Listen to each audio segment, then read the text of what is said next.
Love next door के 5th episode में दिखाता है सियोक-रयू सियोंग हायो के रूम जाती है और खाना बना रही होती है। जब डिनर के लिए दोनों बैठते हैं तो सियोक-रयू सियोंग हायो से पूछता है कि खाना कैसा बना है, तो सियोंग हायो मजाक में बोलता है कि मुझे पता नहीं कैसा बना है, मुझे भूख लगा है इसलिए मैं खा रहा हूँ। तभी वहाँ मोयोम आती है और मोयोम आते ही सियोंग हायो बोलता है कि मुझे ड्रिंक्स लेने जाना है, तो बोल के वो बाहर चला जाता है। फिर मोयोम और सियोक-रयू दोनों बात करने लगते हैं। फिर मोयोम सियोक-रयू से कहती है मुझे तुम्हें वेडिंग ड्रेस में देखने की बहुत मन है। सियोक-रयू कहती है मेरी एंगेजमेंट की फोटोज है, तो बोल के फोटोज दिखाने लगती है। मोयोम कहती है क्या तुम अभी भी अपने एक्स फियांसे को याद करते हो, तो सियोक-रयू कहती है हाँ, और ये सब बातें सियोंग हायो पीछे से सुन लेता है और उसे बहुत बुरा लगता है।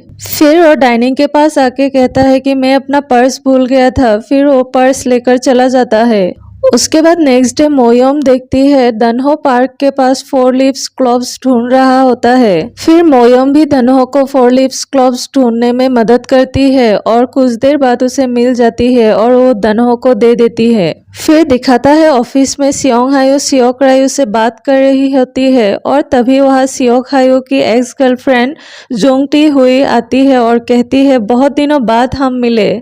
जोंगटी हुई एक प्रोजेक्ट के लिए मदद मांगने के लिए आती है सियोंग हायो और उसके सीईओ से। सियोंग हायो कहता है हम लोग कैसे मदद करेंगे, तुम लोगों के प्रोजेक्ट में करने जैसा काम हमारे कंपनी नहीं करते हैं। पर टी हुई कहती है कि एक बार मेरी स्टूडियो विजिट करो फिर डिसाइड करना, तो सीईओ मान जाता है और सब एम्प्लॉय भी ले जाएंगे बोलता है। फिर टी हुई सियोक-रयू को भी इनवाइट करती है स्टूडियो विजिट करने के लिए। उसके बाद सियोंग हायो रास्ते से जा रहा होता है, तभी वह सियोक-रयू की डेट को देखता है सिगरेट लेते हुए। फिर दिखाता है दोनों बैठ के ड्रिंक कर रहा होता है। फिर मॉर्निंग में दिखाता है सियोक-रयू अपने भाई के रूम में जाती है और कहती है सुबह नहीं उठने से मॉम ने तुम्हें मारने के लिए बोला है, तो सियोक-रयू भाई समझकर मारने लगती है। फिर सियोंग हायो ब्लैंकेट हटाकर सियोक-रयू को रोकती है। तभी वह सियोक-रयू की भाई आता है और उन दोनों को बेड में देखकर गलत बातें सोच लेता है। फिर सियोंग हायो बेड से उतरकर जल्दी बाहर जाने लगता है। तभी पैर के उंगली टेबल से लगकर चोट लग जाता है, तो सियोंग हायो को हॉस्पिटल ले जाता है और डॉक्टर 2 वीक्स में ठीक हो जाएंगे कहता है।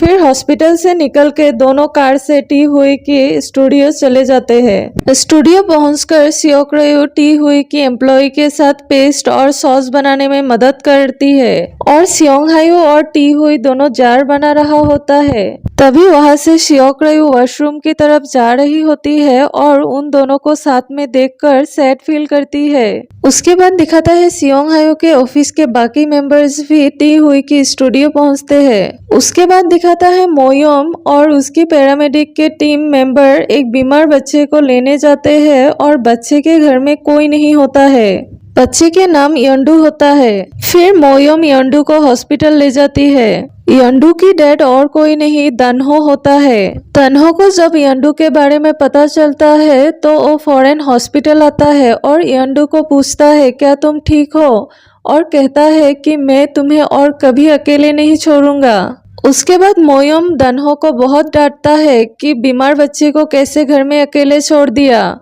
फिर दिखाता है सियोक-रयू टी हुई को जार ले जाने में मदद करती है, पर पेस्ट का जार टूट जाती है, तो सियोंग हायो सियोक-रयू को डांटने लगती है और कहता है कि तुम ये सब क्यों कर रहे हो, अगर तुम्हें चोट लग जाती तो। फिर सियोक-रयू कहती है मुझे कुछ नहीं हुआ है, मुझे तो बुरा लग रहा है कि मुझसे ये टूट गई और इतना सारा पेस्ट वेस्ट हो गई। उसके बाद रात को दिखाती है सियोक-रयू बहुत सारे जार जो रखा हुआ होता है उसमें से सोया सॉस वाला जार ढूंढ रही होती है और सियोंग हायो भी उसके साथ ढूंढ रहा होता है। फिर सियोक-रयू को सोया सॉस वाला जार मिल जाती है तो वो खुश हो जाती है और सियोंग हायो उसकी तरफ देख रहा होता है और सोच रहा होता है कि वो सिर्फ सियोक-रयू को ही पसंद करती थी। यहीं पर एपिसोड 5 खत्म होती है।